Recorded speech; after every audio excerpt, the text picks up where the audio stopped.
Shalom, selamat pagi semuanya. Puji Tuhan, pada pagi hari ini kita bersyukur kepada Tuhan. Kalau kita boleh ada di tempat ini semua karena kasih anugerah Tuhan. Dimanapun kita berada, biarlah kiranya kita boleh menikmati kasih Tuhan. Kita mau menyediakan hati kita untuk Tuhan. Kita mau katakan satu pujian, ku rindu setiap waktu. Biarlah kehidupan kita menjadi satu persembahan yang hidup di hadapan Tuhan. Karena Yesus Tuhan kita yang berdaulat atas hidup kita. Haleluya Yesus.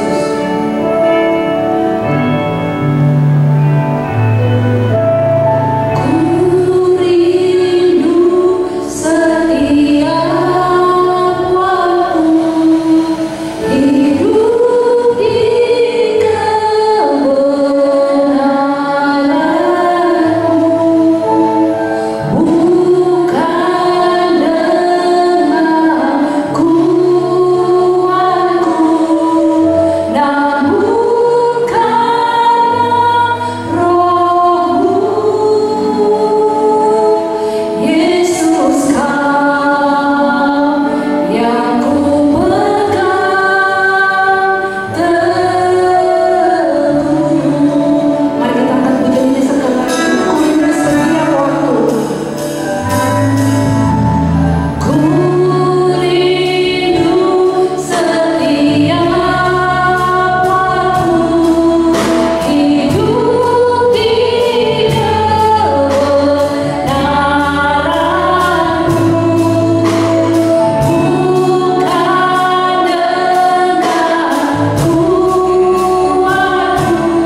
Tuhan, kami ingin memuji Engkau, menyembah Engkau.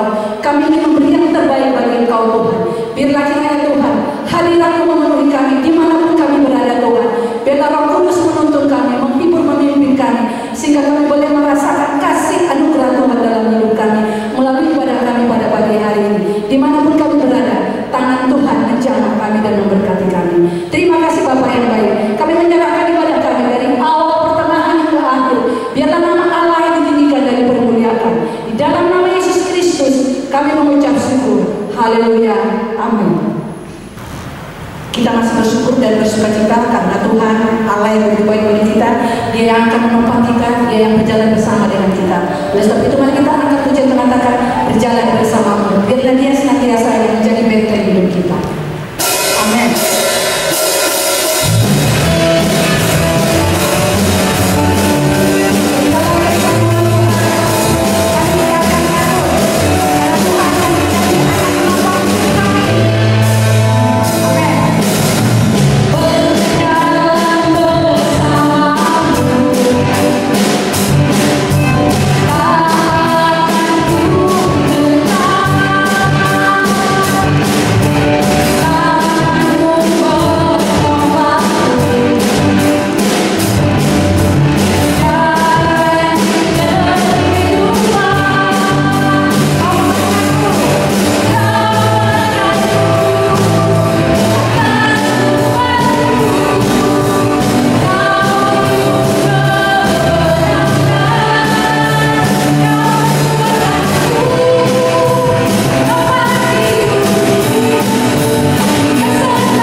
Kita mau bersyukur kepada Tuhan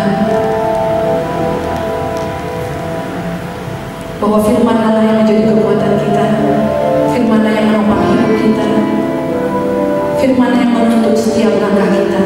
Apapun menjadi persoalan pergumulan kita, Dia akan membawa kita naik terbang tinggi melewati badai. Apalagi dengan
kerajaan surga. Biarlah dikuduskan dan dipermuliakan nama-Mu. Pada saat ini kami boleh mengucapkan syukur kami kepada-Mu ya Tuhan. Pada saat ibadah ini kami boleh memohonkan doa kami kepada-Mu. Kami berdoa untuk jemaat-jemaat yang sedang mengikuti ibadah. Tuhan melawati tiap-tiap rumah tangga. Tuhan memberkati, memberikan kekuatan dan pertolongan, memberikan kesembuhan kepada yang sakit, memberikan kekuatan kepada yang lemah, memberikan pengharapan kepada yang sedang putus asa. Dan Tuhan memberi kekuatan kepada seluruh jemaat untuk diberi kemenangan, kekuatan dan kemampuan untuk melewati masa-masa yang sukar ini. Tuhan Yesus, terima kasih. Kami juga berdoa untuk hamba-hamba Tuhan yang melayani di gereja ini. Kami berdoa untuk Bapak Gembala Sidang, staf pastoral, para diakon, ketua-ketua departemen, dan pengerja-pengerja. Tuhan Yesus juga memberkati, melengkapi dengan karunia-karunia dan juga pertolongan-pertolongan dan mujizat-mujizat Tuhan yang luar biasa, sehingga pelayanan pekerjaan Tuhan di gereja ini sangat diberkati oleh Tuhan. Kami tidak lupa berdoa juga Tuhan untuk kota kami, untuk bangsa dan negara kami. Kami berdoa untuk para pemimpin di negeri kami ini. Kami berdoa untuk di bidang pemerintahan, untuk Bapak Presiden kami, Bapak Wakil Presiden, Bapak Jokowi, dan juga para menteri. Kami berdoa untuk para wali kota, untuk gubernur, dan juga aparat-aparat TNI Polri. Tuhan Yesus memberkati semuanya. Kami berdoa untuk tim medis yang sedang berjuang melawan pandemi ini. Mari Tuhan Yesus memberi kekuatan dan kemampuan. Kami berdoa supaya negeri kami Indonesia ini segera mampu mengatasi pandemi ya Tuhan. Dan kami berdoa untuk kesejahteraan negeri Indonesia ini dari ujung sampai ke ujung, dan berkat Tuhan mengalir.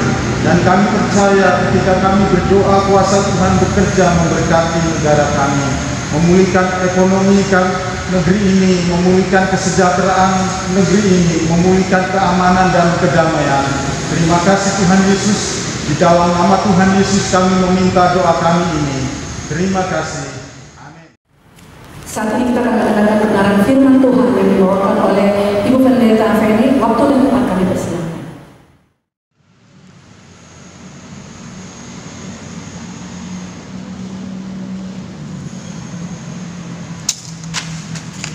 Puji Tuhan, Shalom Bapak Ibu Saudara-saudara yang terkasih di dalam Tuhan Yesus Kristus. Pada hari ini kita siapkan hati kita untuk kita boleh mendengarkan kebenaran firman Tuhan. Dan sebelum itu kita akan berdoa terlebih dahulu. Tuhan Yesus, kami mengucap syukur Bapa buat saat pagi hari ini. Oleh karena anugerah Tuhan kami boleh ada. Kami mengucap syukur oleh karena kebaikan Tuhan Yesus. Bapa yang baik, sebelum kami mendengarkan kebenaran firman Tuhan, menguduskan setiap hati dan pikiran kami Tuhan, sehingga benih firman Tuhan itu boleh jatuh ke tanah hati yang baik. Terima kasih Bapa di surga, di dalam nama Yesus Kristus kami sudah berdoa dan mengucap syukur. Haleluya, amin. Puji Tuhan Bapak Ibu Saudara, tema pada pagi hari ini adalah kekuatan baru, semangat baru. Seperti tema gereja kita dalam semester ini masih dalam tema melayani dengan penuh semangat. Dan kita akan buka di dalam 2 Tawarik pasal yang ke-15 ayat 1 sampai dengan ayat yang ke-7. Bapak Ibu Saudara bisa baca di rumah. Tetapi mari kita akan membaca bersama-sama ayat yang ke-7 saja. Kita akan membaca. Tetapi kamu ini kuatkanlah hatimu, jangan lemah semangatmu, karena ada upah bagi usahamu. Saya akan ulangi sekali lagi. Tetapi kamu ini kuatkanlah hatimu, jangan lemah semangatmu, karena ada upah bagi usahamu. Puji nama Tuhan. Saya mendapat firman Tuhan ini pada waktu kami sedang mesbah keluarga. Di keluarga kami, saya, suami dan anak. Dan seperti biasa saat kami membaca rutin dalam perjanjian lama, tiba-tiba ayat ini begitu mencuat, ya, begitu keluar seperti menguatkan saya, menjadi rema bagi saya, bahwa ternyata dalam setiap apapun yang kita kerjakan di dalam dunia ini, ingatlah bahwa Allah melihat segala sesuatu yang kita kerjakan, dan dikatakan ada upah yang menanti. Itu sebabnya mari tetaplah semangat. kitab 2 Tawarik ini, Bapak Ibu Saudara, itu sama dengan 2 raja-raja, ditulis pada tahun 450 sampai dengan 420 sebelum Masehi, ya. Dan kondisi dalam kitab Tawarik ini memang lebih berfokus kepada kerajaan Yehuda. Kita tahu bahwa kerajaan Yehuda dan kerajaan Israel itu terpecah, ya. Dan kerajaan Yehuda, kalau kita membaca dalam sejarah Alkitab, itu merupakan garda depan, ya, dari kebangkitan umat Israel, dari kebangkitan bangsa Israel. Itu selalu dimotori, dilakukan oleh kerajaan Yehuda. Dan dalam hal ini ada 4 raja yang membuat satu kegerakan besar atau satu kebangunan rohani. Dan mereka adalah Raja Asa, Raja Yosafat, Raja Hizkia, dan Raja Josia. Keempat raja ini adalah penggerak daripada kebangunan rohani, sehingga terjadi satu kegerakan di mana bangsa Israel mulai bersemangat untuk membangun kembali Bait Suci atau Yerusalem. Ada 3 hal yang saya catat di sini, yaitu bagaimana kita untuk memperoleh kekuatan yang baru diperlukan supaya kita bersemangat, khususnya di dalam masa-masa sekarang ini. Bapak Ibu Saudara, yang pertama saya catat di sini adalah hidup dalam perkenanan Tuhan, ya. Hidup dalam perkenanan Tuhan. Raja Asa disebut di dalam firman Tuhan itu dia hidup di dalam perkenanan Tuhan. Apa yang dimaksud dengan perkenanan Tuhan? Saya mencatat 2 hal di dalam perkenanan Tuhan, yaitu mencari wajah Tuhan. Mencari wajah Tuhan di dalam kitab 2 Tawarik dicatat 29 kali kata mencari Tuhan, mencari wajah Tuhan. Itu berarti betapa pentingnya untuk mencari Tuhan. Dan yang membuat adanya kegerakan, adanya kekuatan yang baru, adanya semangat yang baru, rupanya kata mencari Tuhan merupakan kata kunci. Bapak Ibu Saudara, mencari Tuhan itu penting bagi setiap anak-anak Tuhan. Karena pada saat kita mencari Tuhan, maka di sana kita akan mengalami damai sejahtera Tuhan. Saat kita mencari Tuhan, kita akan mengalami rahmat dan karunia Tuhan. Di mana pada saat kita mencari Tuhan, kita akan juga mengalami pertolongan-pertolongan Tuhan tepat pada waktunya. Pada saat mencari Tuhan juga sama dengan kita mengalami kehadiran Allah, ya. Sehingga kehadiran Allah itulah yang membuat kita kuat atau kita tenang. Yang kedua, pertama mencari Tuhan, yang kedua yaitu berbalik dari yang jahat. Hidup berkenan kepada Tuhan atau hidup mencari perkenanan Tuhan, itu berarti kita berbalik dari kejahatan kita, dari dosa kita. Bagi Bapak Ibu Saudara yang mungkin saat ini mendengar firman Tuhan dan kemudian terketuk hatinya, mungkin saat ini engkau sedang berada di dalam dosa, maka berbaliklah, kembalilah kepada Tuhan, carilah pertolongan Tuhan, maka kita bisa melihat kekuatan baru yang daripada Tuhan akan diberikan kepada saudara. Berbalik dari jalan yang jahat, berbalik dari segala dosa yang pernah kita lakukan, dan kemudian bertobat dan terima Tuhan Yesus sebagai Tuhan dan Juru Selamat di dalam kehidupanmu. Bagian yang kedua, yaitu saya catat di sini adalah bagaimana agar kita memiliki kekuatan yang baru. Yang kedua adalah memiliki hati yang teguh dan kuat, ya. Hati yang teguh dan kuat. Saat-saat seperti sekarang ini kita mendengar kabar-kabar, berita-berita yang menakutkan, ya. Mungkin dalam satu kali kita membuka WA, kita dikejutkan dengan berita-berita yang menyedihkan. Entahkah rekan, saudara, pasangan, atau mungkin kerabat, atau mungkin sahabat jauh. Begitu banyaknya kabar-kabar duka di mana mereka dipanggil Tuhan atau mereka yang sedang sakit dan tidak ada pengharapan. Dan dalam saat seperti ini, Bapak Ibu Saudara, apa yang harus kita lakukan? Yang pertama adalah milikilah hati yang teguh atau hati yang kuat di dalam Tuhan. Bagaimana caranya kita memiliki hati yang teguh atau hati yang kuat? Saya mencatat di dalam ayat yang kedua, jangan pernah tinggalkan Tuhan. Kita baca dalam ayat yang kedua, firman Tuhan mengatakan, ia pergi menemui Asa dan berkata kepadanya, dengarlah seluruh Yehuda dan Benyamin, Tuhan beserta kamu, bila mana kamu beserta dia. Bila mana kamu mencarinya, ia berkenan ditemui olehmu, tetapi bila mana kamu meninggalkannya, kamu akan ditinggalkannya. Yang pertama, jangan pernah tinggalkan Tuhan. Saat kita meninggalkan Tuhan, maka di sanalah kita akan menjadi lemah. Karena pada waktu kita meninggalkan Tuhan, tidak akan ada kekuatan, ya. Mungkin secara manusia kita kuat, kita sehat, kekayaan kita cukup. Tapi saat seseorang meninggalkan Tuhan, maka akan ada banyak tantangan-tantangan, akan ada begitu banyak rongrongan yang membuat iman kita menjadi lemah. Yang kedua, jangan mudah menjadi lemah atau goyah. Ya. Bapak Ibu Saudara, firman Tuhan mengatakan, di manakah letak kekuatan kita? Letak kekuatan kita adalah dengan cara kita dekat dengan Tuhan, dekat dengan firman-Nya. Ini masih nyambung dengan yang pertama tadi. Waktu kita mencari Tuhan, kita akan menjadi kuat. Sebaliknya, saat kita tidak mencari Tuhan, maka kita menjadi lemah, kita mudah goyah. Saya mengambil ilustrasi bagaimana Raja Daud. Raja Daud adalah raja yang penuh juga dengan masalah dan pergumulan. Ya, kalau kita membaca begitu banyaknya serangan-serangan, baik dari luar maupun dari dalam. Bahkan anaknya pun ingin membunuh dia. Pada saat dia lelah dan dia takut, Raja Daud tidak goyah, tapi dia mengatakan, pada saat aku takut, aku mencari Tuhan, dan di sanalah ada kekuatan yang baru. Bahkan Raja Daud mengatakan, seperti rusa yang haus akan air, begitulah jiwaku haus akan Engkau. Bapak Ibu Saudara, ada hal yang saya menggelitik tentang rusa, ya.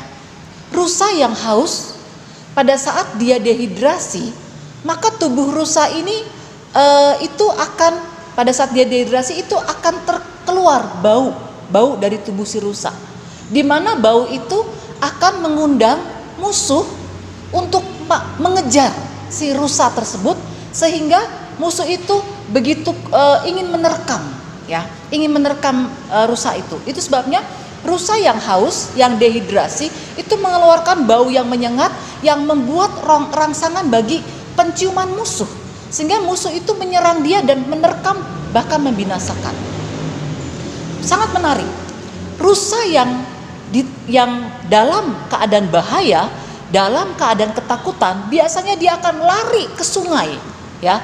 Dia bukan saja sedang menghilangkan dahaganya, tapi dia lari ke sungai untuk menyelamatkan nyawanya. Aliran air sungai itu bukan saja menghilangkan dahaganya, tetapi juga menyelamatkan nyawanya. Firman Tuhan seperti aliran air yang hidup. Firman Tuhan ini sumber kekuatan kita. Saat kita lemah, saat kita dirundung, saat kita seperti seolah-olah begitu banyak musuh yang menerkam kehidupan kita, carilah Tuhan. Di sanalah akan ada keselamatan dan pertolongannya. Jadi jangan mudah goyah, jangan mudah lemah. Yang ketiga, orang yang memiliki hati yang teguh, dia tidak berkompromi. Bapak Ibu Saudara bisa membuka di dalam 2 Tawarik 15. Raja Asa ini memiliki seorang nenek, ya. Di dalam ayat 16 katakan, bahkan Raja Asa memecat Maaka, neneknya, dari pangkat ibu suri, karena neneknya itu membuat patung Asyera yang keji. Asa merobohkan patung yang keji itu dan kemudian menumbuknya sampai halus. Dia melemparkannya di lembah Kidron. Asa membuat satu kebangunan rohani yang besar, ya, sehingga dia menguatkan semua bangsa Yehuda khususnya dan bangsa Israel pada umumnya, dan dia tidak kompromi. Dia menghancurkan semua patung-patung berhala, semua hal yang menyakiti hati Tuhan dia hancurkan. Dia berbalik, ya, kepada Tuhan. Dia sungguh-sungguh mencari Tuhan.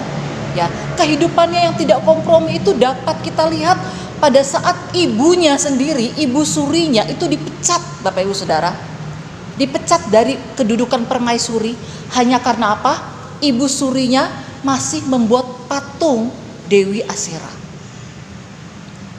Pada saat ini kita melihat kekuatan yang baru akan dilimpahkan Tuhan kepada kita saat kita tidak berkompromi terhadap dosa. Kita totalitas. Jangan pernah izinkan apapun juga dosa atau mungkin kesalahan-kesalahan kecil ya. Sepertinya udah KKN dikit lah, nggak apa-apa KKN dikit. Dan ini masih saudara, nggak apa-apa lah Ibu Suri berbuat dosa nggak apa-apa, tapi langsung Raja Asa mengatakan pecat dia. Bapak Ibu Saudara, saat keluarga kita berbuat dosa, apakah kita menutupi dosa itu atau kita menegurnya dan mengatakan salah? Saat suami kita berbuat dosa, saat istri kita berbuat dosa, saat anak-anak kita berbuat dosa, adakah kita berkompromi menutupinya atau kita menegur mereka dengan kasih dan mengatakan, ayo tinggalkan itu dan kembali kepada Tuhan? Maka orang yang teguh hatinya seperti Asa tidak berkompromi. Mari kita melihat yang ketiga ya. Ini merupakan satu berkat atau janji-janji daripada orang-orang yang seperti katakan tadi ayat bagian pertama mencari perkenanan Tuhan, yang kedua memiliki hati yang teguh. Maka di sini yang ketiga adalah ingat dan percaya akan janji Tuhan. Bapak Ibu Saudara, ini hal yang mungkin membuat kita dikuatkan ya. Saat kita lemah, ingat dan percayalah akan janji Tuhan. Janji Tuhan itu ya dan amin. Kalau firman Tuhan yang tadi mengatakan jangan lemah, akan ada upah bagi setiap usaha kita. Bapak Ibu Saudara yang melayani Tuhan, para pengerja, para pengurus, atau mungkin saudara yang ada di rumah yang melayani dengan sepenuh hati, dengan semangat, mungkin seperti tidak ada upah dari organisasi atau dari gereja, tetapi ada upah dari Tuhan Yesus yang akan mengetahui setiap hati kita yang melakukan dengan tulus, dengan penuh semangat. Maka upah yang dari Tuhan itu tidak pernah salah. Firman Tuhan mengatakan, apa yang tidak pernah dilihat oleh mata, apa yang tidak pernah didengar oleh telinga, apa yang tidak pernah timbul di dalam pikiran kita, disediakan Allah bagi orang-orang yang mengasihi Tuhan. Amin saudara. Mari tetaplah semangat. Jangan pandang kepada kelemahan-kelemahan kita atau mungkin kelemahan saudara-saudara kita. Fokuslah kepada Tuhan dan Tuhan akan memberikan upah bagi orang-orang yang setia. Dikatakan Allah akan menyertai, luar biasa. Ya, janji Tuhan bagi orang-orang yang sungguh-sungguh kepada Tuhan, Dia akan menyertai kita. Kita ada bodyguard mungkin terbatas ya, atau suami atau saudara kita terbatas kekuatannya, penjagaannya, tetapi penyertaan Tuhan itu sempurna adanya. Yang kedua yaitu Allah memberikan pertolongan dan keamanan. Raja Asa itu saudara kalau baca itu luar biasa. Raja-raja lain memerintah hanya 2-3 tahun, tetapi Asa memerintah selama 35 tahun dan aman, tidak ada masalah. Musuh-musuhnya dijauhkan Tuhan karena Asa berkenan pada Tuhan.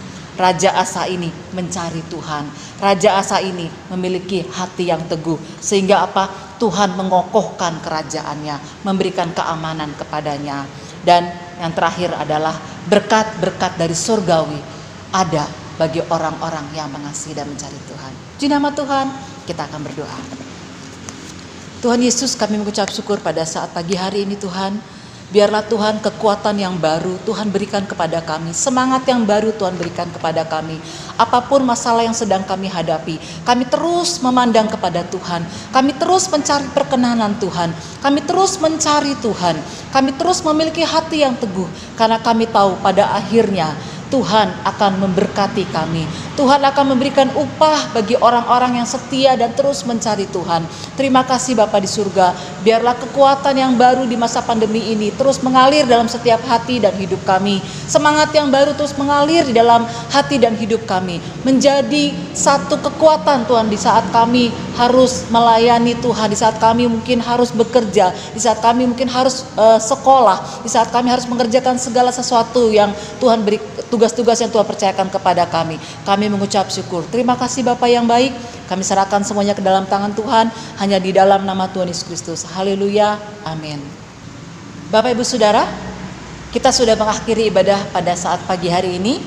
Mari Kita akan berdoa, kita boleh mengangkat tangan di hadapan Tuhan. Terimalah berkat yang daripada Tuhan. Kita akan berdoa. Tuhan Yesus, kami mengucap syukur, ibadah sudah selesai. Tapi kami berdoa biarlah kasih karunia, anugerah Tuhan, berkat-berkat Tuhan, damai sejahtera ilahi, sukacita yang daripada Roh Kudus mengalir dalam setiap kami semuanya dari sekarang sampai dengan selama-lamanya. Diberkatilah keluarga kami, diberkatilah setiap anak-anak dan cucu kami, diberkatilah setiap keluarga besar kami, diberkatilah setiap menantu dan mertua kami, diberkatilah setiap usaha kami, diberkatilah setiap dapur kami, diberkatilah setiap saat kami keluar maupun masuk dalam rumah kami. Maka Engkau Allah yang menyinari wajah-Mu dengan setiap kehidupan kami. Terima kasih Bapa di surga. Di dalam nama Tuhan Yesus Kristus kami sudah berdoa dan mengucap syukur. Haleluya, haleluya, amin. Puji Tuhan, ibadah sudah selesai. Shalom. Pengumuman akan disampaikan oleh multimedia, dan pada pagi hari ini ibadah kita sudah berakhir. Biarlah kiranya berkat Tuhan senantiasa bersama dengan kita. Selamat hari Minggu, Tuhan Yesus memberkati.